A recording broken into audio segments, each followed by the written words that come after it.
Good morning, Monday the 13th of February, and we're in County Cavan and we're at Bawnboy. Some nice houses across the road there, but look at this. We're just across the road from Bawnboy Workhouse. And back in the 1840s and 50s, Ireland was going through the famine, and the results of the famine, and people had nothing to eat, and they were destitute. And whenever you were like that, you were sent to the workhouse. My father and mother used to talk about the workhouse, and they would make it as a threat, you know. Us kids, we were told our extravagance and bad behaviour, and it would put mum and dad into the workhouse, so they said. And here's a living example of what the workhouse was like. It was massive. There are all types of destitute people in it, stricken by poverty and hunger. And they did jobs, I don't know, washing and cleaning and whatnot. And rather live in here than die out in the countryside. But it was the last resort, it was your last chance. And this is a massive workhouse. Most of the workhouses in Ireland are now you know, built over and rubble and everything else. Here's the notice board. Bawnboy Union, set up in 1850.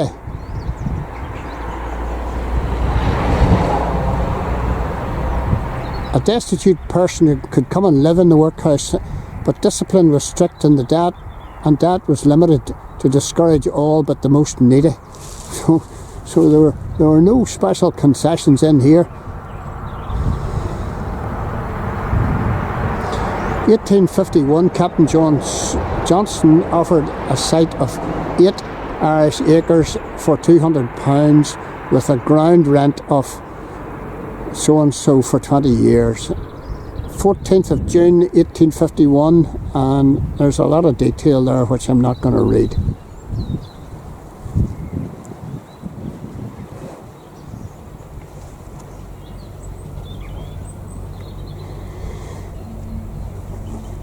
th of November 1853, 52 inmates from Cavan Workhouse transferred here. Officially opened up in 1853. Males and females completely segregated. Boys educated apart, but were allowed to go for a teacher-guided walk outside 3 times a week. Breakfast.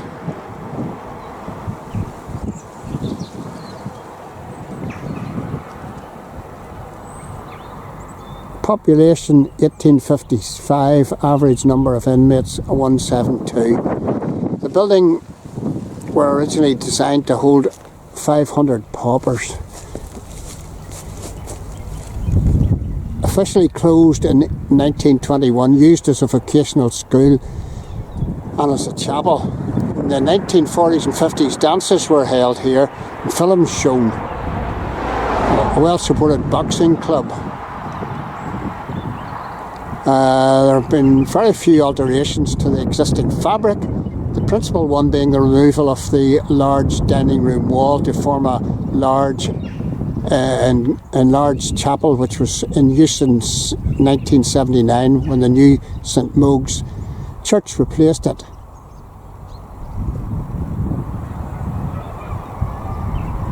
In memory of those interred here, so it's almost like a prison. Workhouse in 1905, the children were brought in the infirmary for vaccination. The bakehouse used in the film Poorhouse, made here in 1995.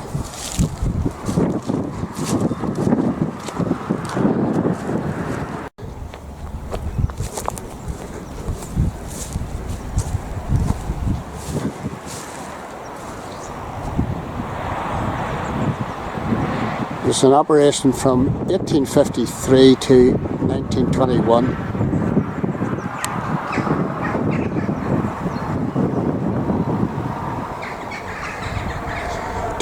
Typhoid struck Bawnboy at various times between 1905 and 1918.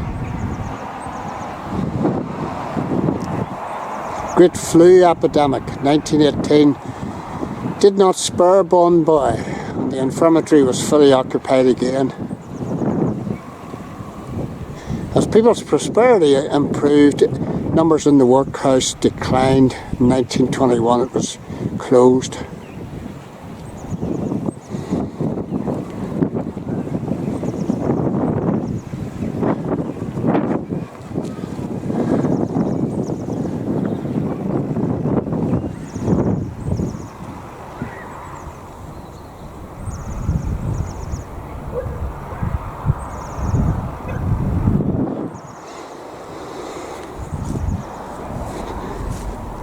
Don't think we'll be able to get in here, and maybe we wouldn't want to be in here either. But it's in reasonably good nick. You know, it's a sturdy enough building.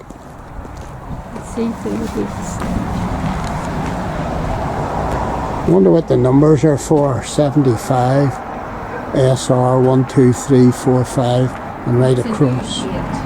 And there's a this is a lich gate crafted by Patsy and Garth and Brian and Patrick in 2013. I'll just look at through it here. This was a massive building back in the day.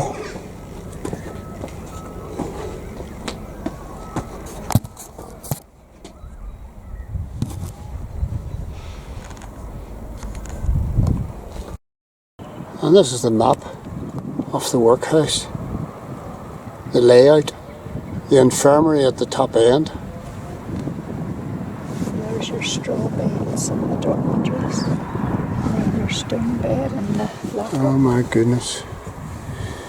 And there's the lockup, probation ward. And there's a probation ward and I presume a lockup at the far end. That would have been if you were misbehaving. I wonder how you ever got out of this. And there's the male lockup with the stone bed, and there's the beds with straw on top. No mod cons there. And this in front of us would have all been countryside. No houses to be seen.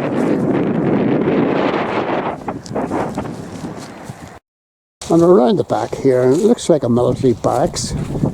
And there was very strict discipline, and men were totally segregated from women, and boys were totally segregated from girls.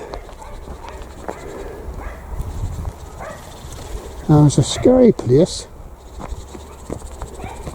to be. But if you were starving and destitute, well, it was a grim place. Then you didn't have any option.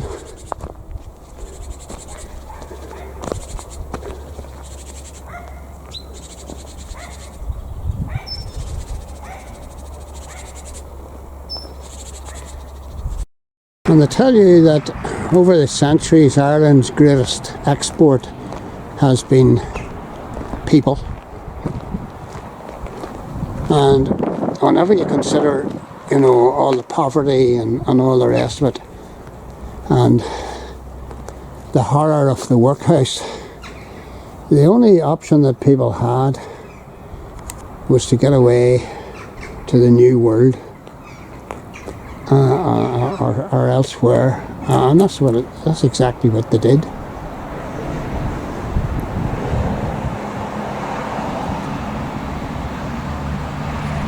Because there was nothing here for them except an early death and poverty.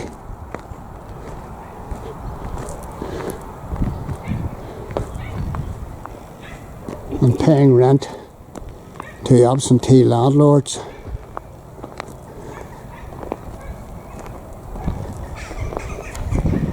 You could never own your own home, so there's no point in, working hard at it, making it better. But the new world arrived, and you could, what you claimed, you could build, and it was yours, and it could be handed down to your children.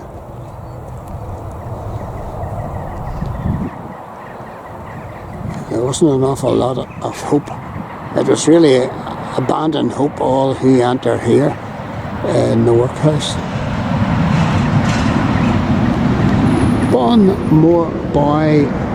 Bawnboy Workhouse. One of the few workhouses still remaining in Ireland.